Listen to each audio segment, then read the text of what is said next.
movie is going to be An Education by Lone Scherfig. I hope I pronounced that right. So this movie I did enjoy, but at the same time it was far different than what I wanted it to be.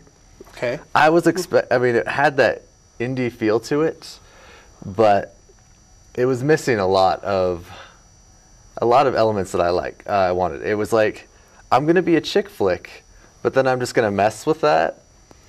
And I thought it lost itself because of that. You're expecting this chick flick, but you have this overall sense of, this is too good to be true. When you're watching a chick flick, you never, like, if you watch anything with Jennifer Aniston in it, yeah, everything's going well for her, but you know everything's going to keep going well. Whereas in this movie, you just have this overbearing sense of something is going to go horribly wrong here.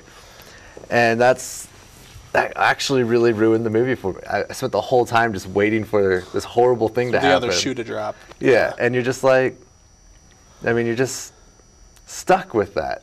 And I spent most of the movie worrying more about what's going to happen than actually appreciating the actual plot line going on. Yeah.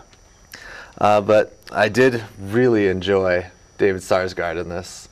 Peter Sarsgaard. Peter? Did I say David? David's the character. Nice. Yeah. David's the character. Peter Sarsgaard. I really liked him. He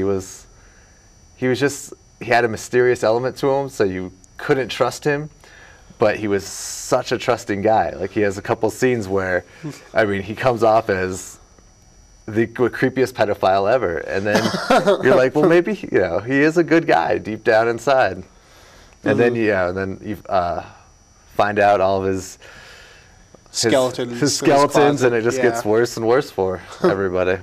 I did enjoy a lot of it.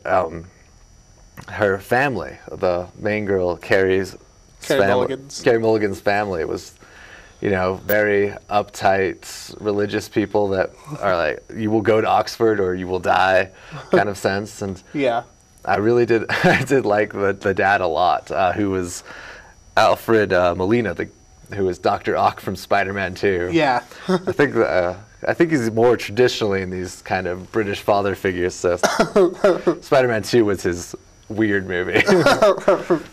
Yeah, he did a really good job in this movie, I thought. As well as Carey Mulligan. I think she definitely stole the show. She kind of new onto the scene, and this year, of course, she was nominated for Best Actress, and in my opinion, kind of robbed.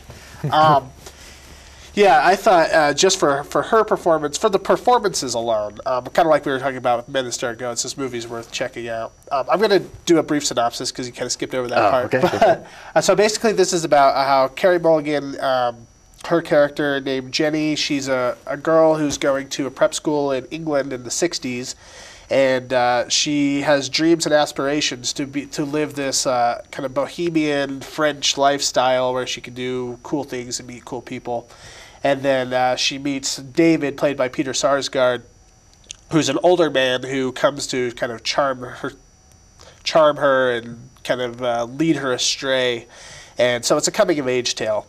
And it's a pretty simple one at that. And I don't think that's a bad thing. And I think if it hadn't been nominated for an Oscar, I wouldn't have even considered the simplicity of the plot at all. But that it was nominated for Best Picture, I think it wasn't Best Picture material. The plot is pretty much a straightforward morality tale, as I already said, a coming-of-age story. But Carey Mulligan, that's all I have to say. This movie, it's her movie. She carries it the whole way through, and she has such a maturity in her acting, and she's a pretty young actress and pretty new actress. I think the only thing I've ever seen her in other than this was an episode of Doctor Who, and a pretty good one actually, though. Yeah, she's apparently in Public Enemies. She was. Do you remember her in that movie? I don't either. Not at all. So she must be like one of the girlfriends or something. Yeah, one of the ones towards the end of the movie. Yeah, I saw that on IMDb and I was like, okay. But no, I think another thing about the movie that I had a little hard time with was that it kind of resolves itself really quickly. She goes from having very strong opinions about things to like completely changing her mind.